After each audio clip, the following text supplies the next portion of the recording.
এক ম্যাচের নিষেধাজ্ঞা কাটিয়ে ফিরেই আলো ছড়ালেন লিওনেল মেসি। তার দুটি অ্যাসিস্টে লিগস কাপের প্রথম ম্যাচ জয় পেয়েছে ইন্টার মায়ামি।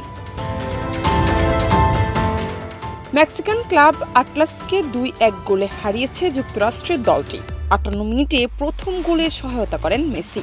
গোল করেন তেলাস্কো সেগোভিয়া। ৮২ মিনিটে রিভালদো লোজানো আটলাসকে সমতায় ফেরান।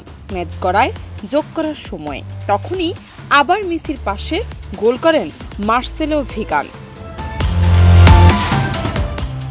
প্রথমে অফসাইড ধরা পড়লেও ভিআরের মাধ্যমে গোলটি বৈধ ঘোষণা করা হয়। এই মাসেই মেসি করেছেন ৮ গোল ও দিয়েছেন ৫ অ্যাসিস্ট।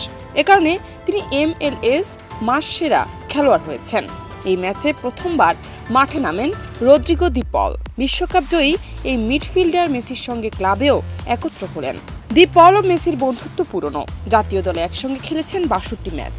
অনেকে তাকে মেসির দেহরক্ষী বলেও ডাকেন। ম্যাচের প্রথমার্ধেও উত্তেজনা ছিল। মায়ামির গোলরক্ষক রোকো রিউস নোভো করেন ৩টি দারুণ সেভ। অন্যদিকে সুয়ারেজের শট লাগে বার পোস্টে। MLS অলস্টার ম্যাচ না খেলায় মেসি ও জর্দি আলবা এক ম্যাচের জন্য নিষিদ্ধ হয়েছিলেন। ফিরেই মাঠে দারুণ জবাব দিলেন মেসি।